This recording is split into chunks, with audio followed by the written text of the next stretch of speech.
नमस्कार साथियों, नारायणी क्लासेज के यूट्यूब चैनल पर एक बार फिर आपका हार्दिक स्वागत है। आज हम हरियाणा जीके की सीरीज का अगला टॉपिक आपके सामने लेकर आए हैं। जैसा कि आप सभी जानते हैं, अक्टूबर 2019 के अंदर हरियाणा विधानसभा के चुनाव होते हैं हरियाणा के अंदर, और चुनाव होने के बाद बीजेपी और जेजेपी की गठबंधन की सरकार हरियाणा में बन जाती है।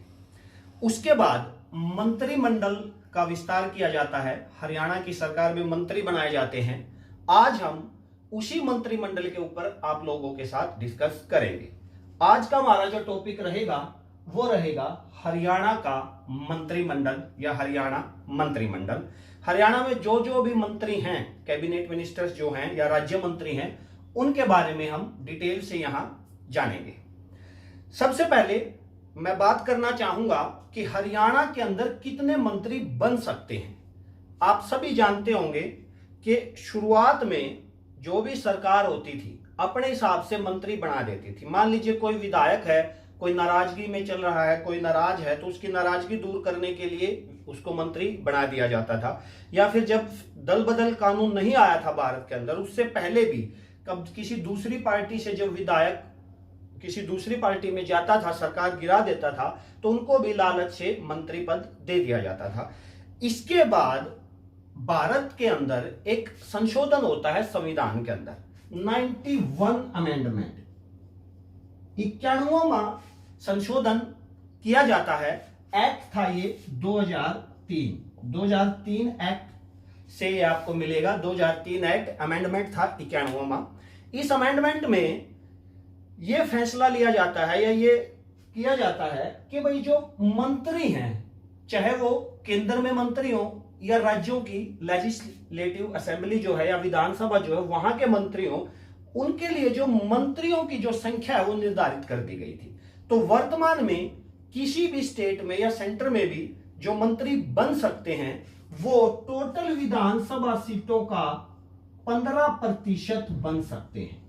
यानी कि जितनी किसी राज्य में विधानसभा की सीटें होंगी उनका 15% ही जो विधायक हैं उनको मंत्री बनाया जा सकता है या वो मंत्री बन सकते हैं। बात करें हरियाणा की, तो आप सभी जानते हैं कि जो हरियाणा में विधानसभा की सीटें हैं वो हैं 90 सीटें। 19 सीट हरियाणा के अंदर विधानसभा की बनती हैं। अगर मैं 90 का 15% निकालूं तो लगभग 13.5% बढ़ेगा। यानी कि हरियाणा में जो मंत्री बन सकते हैं वो 14 मंत्री जो हैं वो हरियाणा में बन सकते हैं।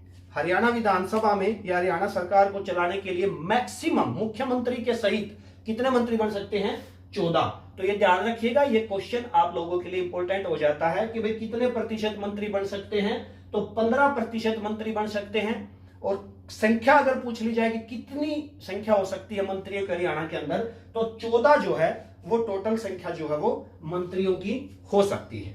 चलिए आगे चलते हैं और देखते हैं हरियाणा के मंत्री या हरियाणा का मंत्रिमंडल। आज जो हम हरियाणा के मंत्रिमंडल के बारे में डिस्कस करेंगे वो डिस्कस करेंगे अभी हाल ही में पीछे जनवरी के महीने में थोड़ा सा फेरबदल किया गया है हरियाणा के डिपार्टमेंट्स में, मंत्रियों के विभागों में। 2-3 जो विभाग हैं वो किसी मंत्री से निकालकर दूसरे किसी मंत्री को दे दिए गए। उन सारी घटनाओं के बारे में जानेंगे। तो चलिए शुरू करते हैं हरियाणा के मंत्री या हरियाणा का मंत्रिमंडल। सबसे पहले मैं बात शुरू करूंगा हमारे सीएम मुख्यमंत्री श्री मनोहर लाल खट्टर जी से। आप सभी जानते हैं हमारे जो मुख्यमंत्री हैं वो हैं मनोहर लाल खट्टर जी। मुख्यमंत्री हैं, लेकिन इनके पास मंत्री पद कौन सा है? मुख्यमंत्री तो कोई मंत्री पद नहीं होता। मंत्री पद कौन सा है, मैं यूं कहूं कि इनके पास विभाग कौन कौन से हैं उसके बारे में हम डिस्कस करते हैं। सबसे पहले कि मनोहर लाल खट्टर जी का जो विधानसभा क्षेत्र है, यानी कि ये किस विधानसभा से चुनकर आते हैं या किस विधानसभा से विधायक चुने गए हैं, तो यहां पर आपका आंसर हो जाएगा करनाल विधानसभा से। सब लोग आप जानते ही होंगे ऑलरेडी, हमारे जो मुख्यमंत्री हैं श्री मनोहर लाल खट्टर जी, उनका निर्वाचित क्षेत्र कौन सा है? करनाल। करनाल से ये चुनाव लड़ते हैं और करनाल विधानसभा से ये विधायक चुनकर आए। मंत्री पदों की मैं बात करूं तो इनके पास जो प्रमुख विभाग है वो है वित्त विभाग, या मैं यूं कहूं कि हरियाणा के वित्त मंत्री पूछ लिया जाए आप लोगों से कौन है, तो हरियाणा के वित्त मंत्री हैं मनोहर लाल खट्टर जी। अभी जो हाल ही में पीछे जो हमारा जो बजट पेश किया गया था वो भी किसके द्वारा किया गया था, मनोहर लाल खट्टर जी के द्वारा, जिसमें टैब का उन्होंने पहली बार इस्तेमाल किया, टैब से उन्होंने बजट पेश किया था। मनोहर लाल खट्टर जी, तो आप वित्त मंत्री हैं, पूछ रहे हरियाणा वित्त मंत्री कौन, तो मनोहर लाल खट्टर जी। चलिए दूसरा, वैसे देखा जाए तो सीएम के पास वो सारे विभाग हैं जो किसी दूसरे के पास नहीं है, मतलब वो सारे डिपार्टमेंट जो किसी अन्य विधायक को या अन्य मंत्री को जो डिपार्टमेंट नहीं दिए गए हैं, वो सारे विभाग मनोहर लाल खट्टर जी के पास हैं। लेकिन उन विभागों में से दो विभाग यहां इंपॉर्टेंट हो जाते हैं जिनके बारे में हमें पता होना चाहिए। क्यों इंपॉर्टेंट हो जाते हैं दो विभाग, देखिए 22 जनवरी 2020 को रात को एक नोटिफिकेशन जारी हो जाता है और कुछ मंत्रियों के जो डिपार्टमेंट थे वो बदल दिए जाते हैं। काफी दिन मीडिया में यह चर्चा चलती है, जिसमें से एक प्रमुख विभाग था जिसके ऊपर चर्चा चली, सीआईडी विभाग। सीआईडी विभाग गृह मंत्रालय के अधीन होता है, लेकिन मुख्यमंत्री जी ने गृह मंत्रालय से वो विभाग अपने पास रख लिया है। और ये घटना कब हुई, ये 22 जनवरी 2020 की रात को ये नोटिफिकेशन जारी हो जाता है। तो यहां पर आपको ध्यान रखना है कि मुख्यमंत्री के पास एक विभाग है सीआईडी का विभाग, क्राइम इन्वेस्टिगेशन डिपार्टमेंट। ये जो विभाग है ये किसके पास आ गया, अब मुख्यमंत्री मनोहर लाल खट्टर के पास। पहले किसके पास था, अनिल विज के पास, जो कि गृह मंत्री, उसके बारे में हम आगे अभी डिस्कस करेंगे। तो ये आपको मोस्ट इंपोर्टेंट हो जाता है, ध्यान रखना है कि सीआईडी विभाग वर्तमान में किसके पास है, मनोहर लाल खट्टर जी के पास है। एक और विभाग इन्होंने अपने पास लिया है, राजभवन मामले। कौन सा विभाग आया है, राजभवन मामले। और देखिए एक तो लिया सीआईडी विभाग, एक लिया राजभवन मामले, इसके अलावा और कार्मिक एवं प्रशिक्षण विभाग। ये दो विभाग आप लोगों को डेफिनेटली याद रखने हैं। देखिए वित्त मंत्री तो हैं, ये तो इनके पास मुख्य विभाग पहले भी था। बदलाव क्या हुआ है, बदलाव ये हुआ है जी, एक तो सीआईडी विभाग और एक राजभवन मामले और कार्मिक एवं प्रशिक्षण विभाग, ये दो विभाग मुख्यमंत्री जी के पास नए ऐड हुए हैं उनके पोर्टफोलियो में। तो ये आपको ध्यान रखना है कि वर्तमान में सीआईडी और राजभवन मामले किनके पास हैं, मुख्यमंत्री जी के पास हैं। और वो सारे विभाग जो किसी अन्य मंत्री के पास नहीं है, वो सारे विभाग किसके पास आ जाते हैं, मनोहर लाल खट्टर जी के पास आ जाते हैं। तो ये आप जरूर याद रखिएगा, वित्त मंत्री तो हैं, ये दोनों आप जरूर याद रखिएगा, सीआईडी और राजभवन मामले। चलिए नेक्स्ट बात करते हैं। वैसे देखा जाए तो हमें यहां जो बात करनी थी वो करनी थी दुष्यंत चौटाला की, क्योंकि डिप्टी सीएम है। लेकिन दुष्यंत चौटाला के पास जो विभाग हैं वो काफी ज्यादा विभाग हैं, उनके बारे में हम आखिरी में डिस्कस करेंगे। जैसे सीएम से शुरुआत की, डिप्टी सीएम से हम हमारे विभागों का जो ये चैप्टर है, हमारा जो टॉपिक है, इसको क्लोज करेंगे। इनके बाद जो महत्वपूर्ण जो पद जिनके पास है वो आते हैं श्री अनिल विज। अनिल विज, जिसको गब्बर सिंह के नाम से भी जाना जाता है। पिछली सरकार में जब ये स्वास्थ्य मंत्री थे तो आप लोगों ने काफी बार मीडिया में देखा होगा, जब भी ये रेड करने गए किसी भी हॉस्पिटल का, जब इन्होंने औचक निरीक्षण किया तो हॉस्पिटल की टंकी तक ये चढ़ जाते थे। ये भी चेक किया जाता था टंकी के अंदर जो पानी है, जो हॉस्पिटल्स के अंदर जो सप्लाई की जाती है पानी की, वो कैसा है। मतलब कहने का मेरा मतलब ये है कि औचक एकदम से ये रेड मार देते थे अचानक से किसी भी हॉस्पिटल के अंदर, इसलिए इनका नाम मीडिया ने दे दिया गब्बर सिंह। चलिए अनिल विज के बारे में डिस्कस करते हैं।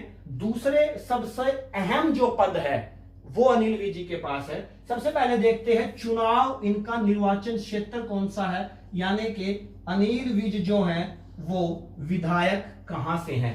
देखिए लास्ट ईयर जो पिछली बार जब एग्जाम हुए थे, जो पिछली जो सरकार थी, तो काफी बार ये क्वेश्चन रिपीट हुए थे। मंत्रियों के विभाग तो आप लोगों से पूछे ही पूछे जाते रहे हैं समय समय पर, लेकिन ये क्वेश्चन भी काफी बार आया है जो मंत्री हैं कम से कम उनका हमें विधानसभा क्षेत्र पता होना चाहिए। काफी बार क्वेश्चन विधानसभा क्षेत्र के बारे में मंत्रियों से के पूछा गया है।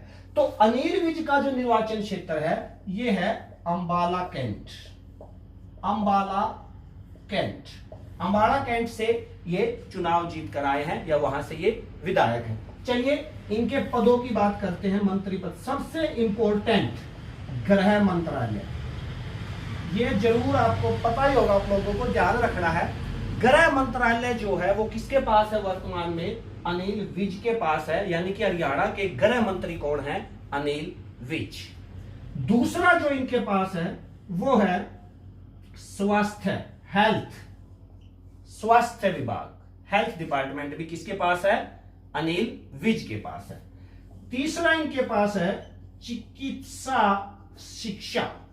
अब देखिए ये भी स्वास्थ्य से ही रिलेटेड है। चिकित्सा शिक्षा, ऊपर था स्वास्थ्य, नीचे है चिकित्सा शिक्षा, ये भी किसके पास है? अनिल विज के पास है। और तीसरा है आयुष विभाग। आयुष विभाग, आयुष विभाग भी किसके पास है? अनिल विज के पास है। आयुष विभाग के बारे में मैं आपको बताना चाहूंगा, ये जो विभाग है ये 2014 से पहले हेल्थ डिपार्टमेंट के अंडर ही काम करता था, हेल्थ डिपार्टमेंट के अंडर ही आता था। लेकिन 2014 के अंदर आयुष विभाग को एक नया विभाग का दर्जा दिया गया, नया विभाग उसको बनाया गया आयुष विभाग को। आयुष विभाग के अंदर आप ये मान सकते हो कि जो भी हमारी प्राचीन चिकित्सीय पद्धति है, चाहे वो योगा से रिलेटेड हो, होम्योपैथी से रिलेटेड हो, या फिर हमारे जो अन्य जो भी हमारी जो प्राचीन जो पद्धतियां थी उनसे रिलेटेड आयुष विभाग होता है। तो आयुष विभाग भी किसके पास है? अनिल विज के पास है। इसके अलावा अनिल विज के पास है तकनीकी शिक्षा,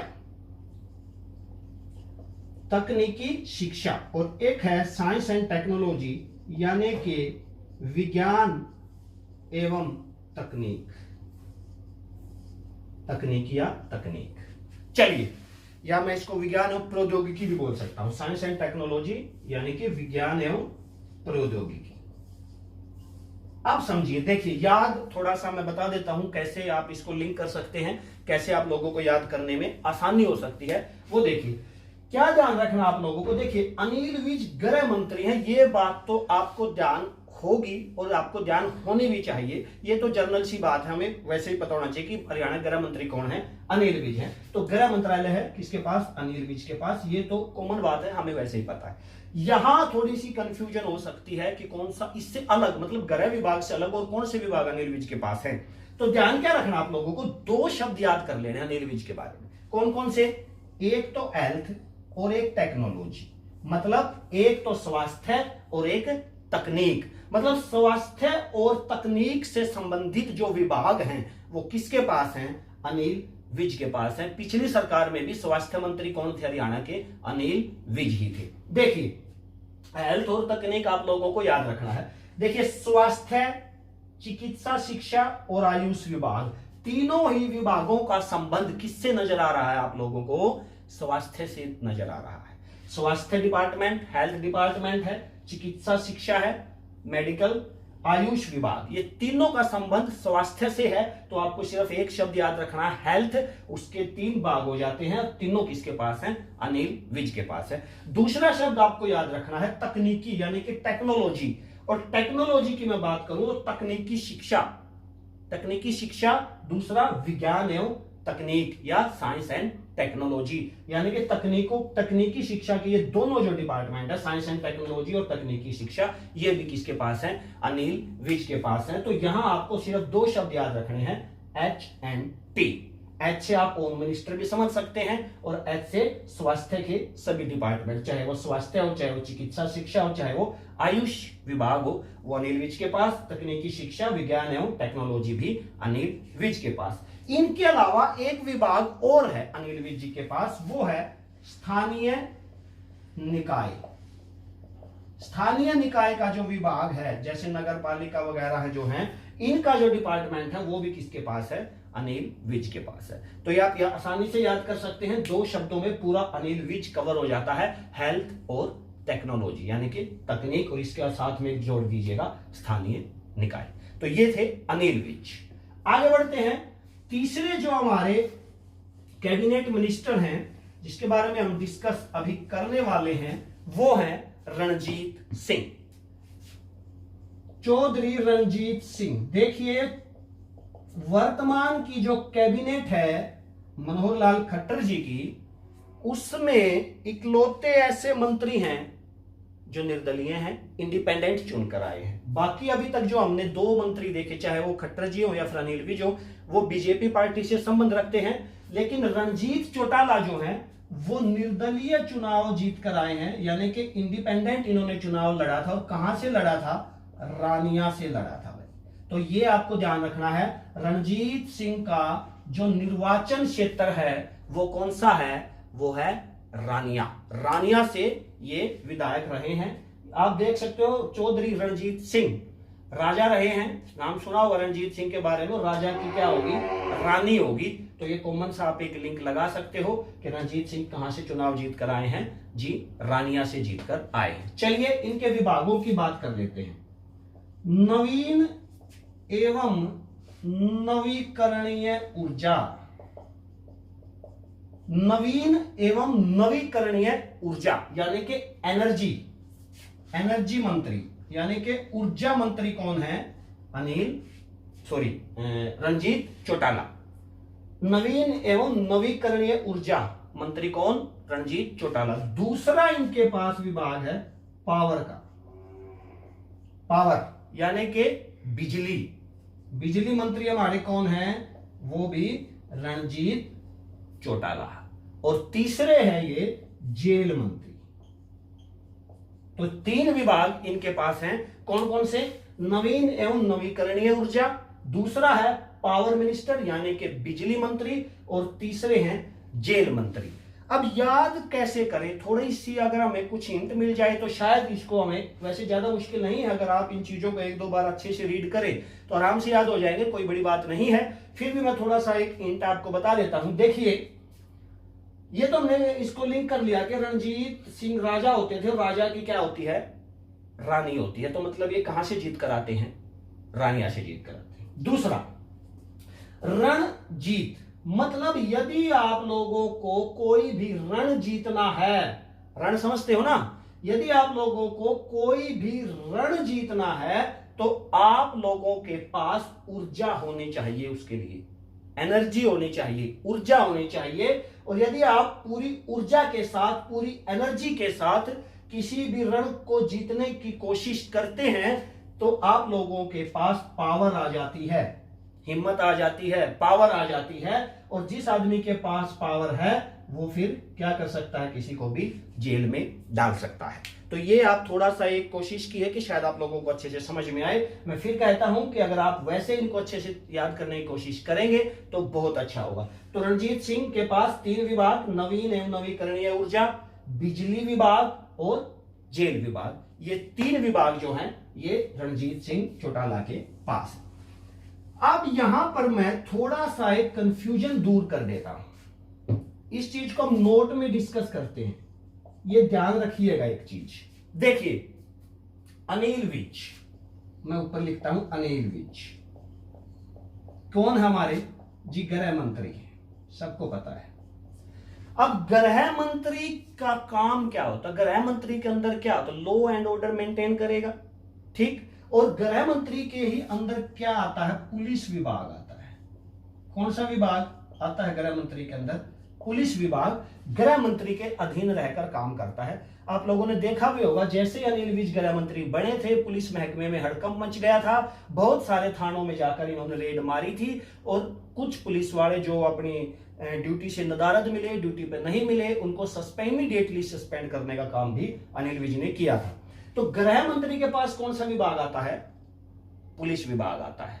बहुत सारे विभाग आते हैं, पर मैं आपको एक समझा रहा हूं कि पुलिस विभाग आता है, छोटी सी एक्सप्लेनेशन से।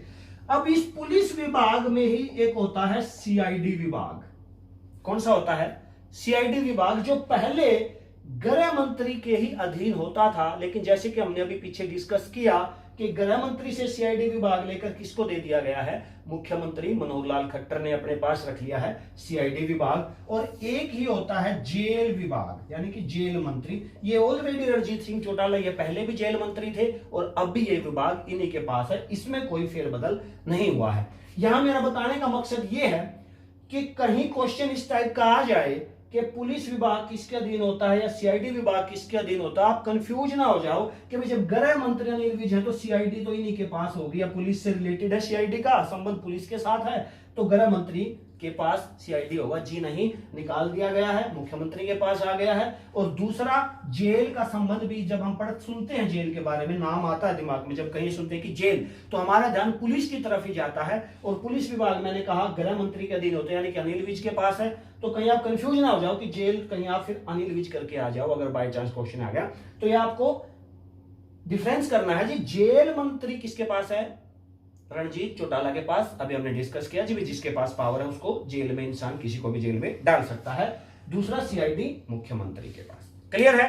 तो चलिए 3 मंत्री हमने डिस्कस कर लिए हैं, मनोहर लाल खट्टर जी, अनिल विज जी और रणजीत चौटाला जी। नेक्स्ट हम चलते हैं कंवरपाल गुर्जर के पास। कंवरपाल गुर्जर, अब देखिए भाई, कंवरपाल गुर्जर जो हैं ये पिछली विधानसभा में हरियाणा के विधानसभा अध्यक्ष होते थे, लेकिन इस बार हरियाणा का विधानसभा अध्यक्ष इन्हें नहीं बनाया गया है, इनको कैबिनेट मंत्री बनाया गया है, यानी कि खट्टर जी की जो मंत्री हैं उनमें इनको जगह दी गई है। कंवरपाल गुर्जर जो हैं ये जगाधरी से विधायक है, या मैं यूं कहूं कि जगाधरी से ये चुनकर आए हैं, या जो इनका निर्वाचन क्षेत्र है वो कौन सा है, जगाधरी है। चलिए इनके विभागों के बारे में बात कर लेते हैं। सबसे पहले शिक्षा, कौन सा विभाग है इनके पास, मेन जो विभाग वो कौन सा है, शिक्षा का विभाग इनके पास है। दूसरा, पर्यटन यानी कि टूरिज्म भी किसके पास है, कंवरपाल गुर्जर के पास। तीसरा है वन विभाग यानी कि फॉरेस्ट डिपार्टमेंट भी किसके पास है,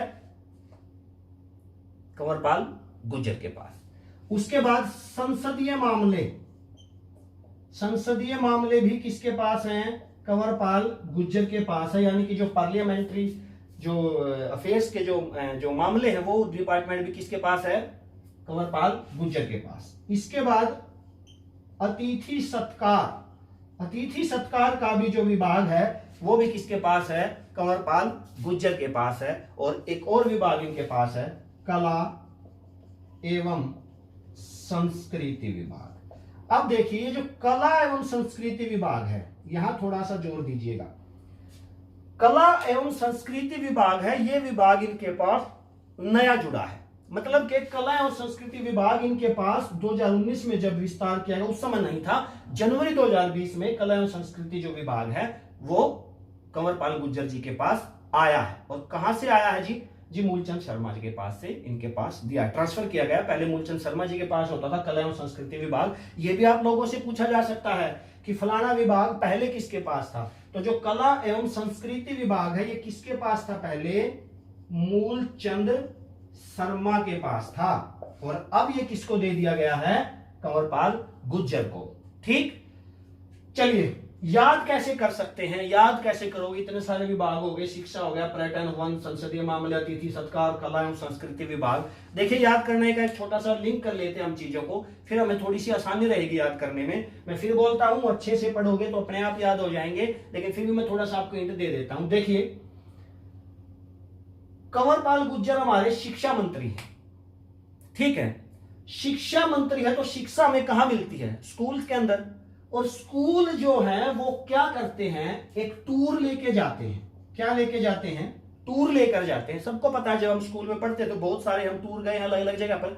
स्कूल क्या लेके गए, टूर लेके गए, यानी कि पर्यटन विभाग, टूरिज्म विभाग किसके पास हुआ, कंवरपाल गुर्जर के पास। टूर लेके गए कहां, वन में, यानी कि हमें स्कूल या शिक्षा जो है, शिक्षा विभाग या स्कूल जो हमें शिक्षा जो हमें स्कूल से मिलती है वो क्या लेके गए, एक टूर लेके गए। कहां पर, वन में टूर लेके गए, वन दिखाया उन टूर में हमें। और दूसरा संसदीय, यानी कि हमें संसद में लेके गए, यानी कि कहां लेके गए, पार्लियामेंट, पार्लियामेंट का और वन का एक टूर निकाला, किसने? शिक्षा के मंदिर ने, यानी कि स्कूल ने।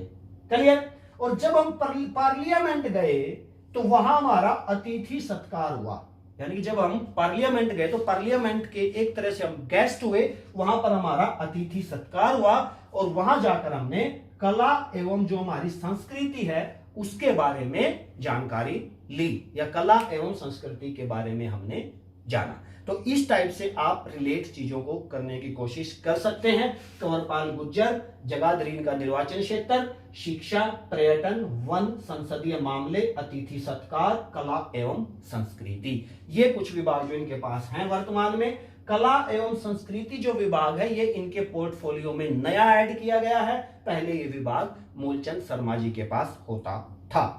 क्लियर है? इस टाइप से आप इनको याद करने की कोशिश करिएगा।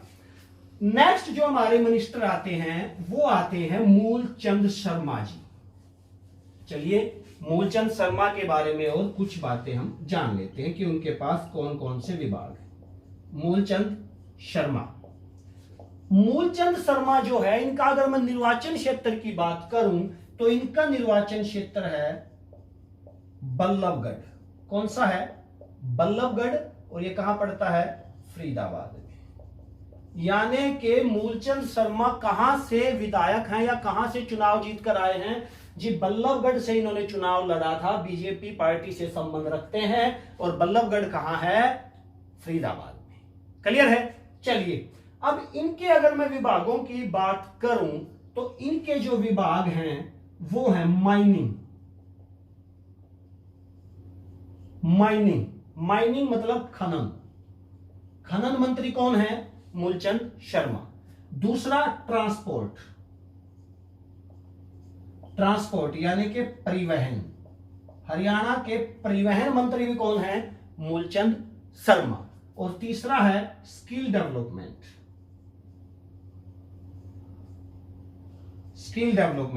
यानी कि हरियाणा के जो स्किल डेवलपमेंट जो मिनिस्टर हैं वो भी कौन है? मूलचंद शर्मा। देखिए माइनिंग यानी कि खनन मंत्री हैं, परिवहन मंत्री हैं और स्किल डेवलपमेंट मंत्री हैं। इनके अलावा एक और विभाग इनके पास आया है चुनाव,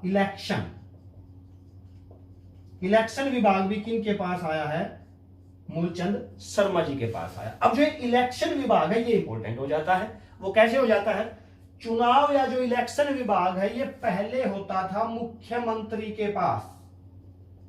किसके पास होता था? मुख्यमंत्री के पास होता था। लेकिन मुख्यमंत्री ने सीआईडी विभाग और राजभवन मामले का जो विभाग था वो अपने पास ले लिया और अपने पास से चुनाव का जो विभाग था वो मूलचंद शर्मा को दे दिया। मूलचंद शर्मा से कला एवं संस्कृति का विभाग लेकर किसको दे दिया? कंवरपाल गुर्जर को दे दिया। क्लियर है? अब देखिए इसको थोड़ा सा मैं याद करने के एक तरीका बता देता हूं। वैसे तो सिंपल है, कोई ज्यादा लंबी चौड़ी बात नहीं है, फिर भी देखिए माइनिंग, ट्रांसपोर्ट और स्किल डेवलपमेंट, यानी कि यहां आप एक याद रख लीजिए एमटीएस मतलब मल्टीटास्किंग स्टाफ। बहुत बार आप लोगों ने फॉर्म भी भरे होंगे, सुना भी होगा मल्टीटास्किंग स्टाफ के बारे में, पोस्ट आती है, एसएससी कंडक्ट करता है एग्जाम एमटीएस का।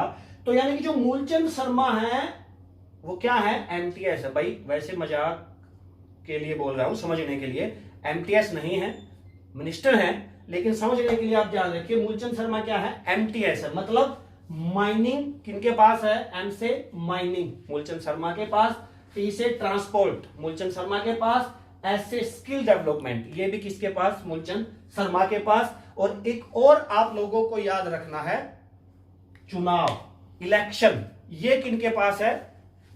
मुख्यमंत्री के पास था, अब किनके पास आ गया चुनाव? मूलचंद शर्मा के पास आ गया। तो ये थे हमारे आज की वीडियो के जो मंत्री थे। 5 मंत्रियों के बारे में हमने डिस्कस कर लिया है। हरियाणा में वर्तमान में 12 मंत्री हैं, 14 हो सकते हैं, लेकिन हैं वर्तमान में कितने? 12। एक जो मंत्री पद खाली है वो बीजेपी से है और एक जो मंत्री पद खाली है वो जेजेपी से है। यहां पर बहुत बड़ा दिमाग का काम इन्होंने किया हुआ है ताकि बीजेपी के जो बाकी विधायक हैं सबको मन में ये रहे कि शायद तेरे को मंत्री पद मिल जाए, तेरे को मिल जाए, अच्छे से सारे विधायक काम करेंगे। इसलिए खट्टर जी ने एक विधायक अपने पास रखा हुआ है, एक मंत्री पद सॉरी, और एक ऐसा ही एक मंत्री पद जेजेपी ने अपने पास रखा हुआ है ताकि अगर कोई विधायक पार्टी छोड़ने की कोशिश भी करे जाने की तो उसको एक लालच मन में बना रहे कि शायद नेक्स्ट टाइम जब मंत्रिमंडल का विस्तार होगा तो तुम्हारा नंबर मंत्री में आ सकता है। बाकी के जो मंत्री हैं वो अगली वीडियो में हम डिस्कस करेंगे। आज के लिए इतना ही। हमारे YouTube चैनल को लाइक कीजिए, सब्सक्राइब कीजिए, कमेंट कीजिए। धन्यवाद।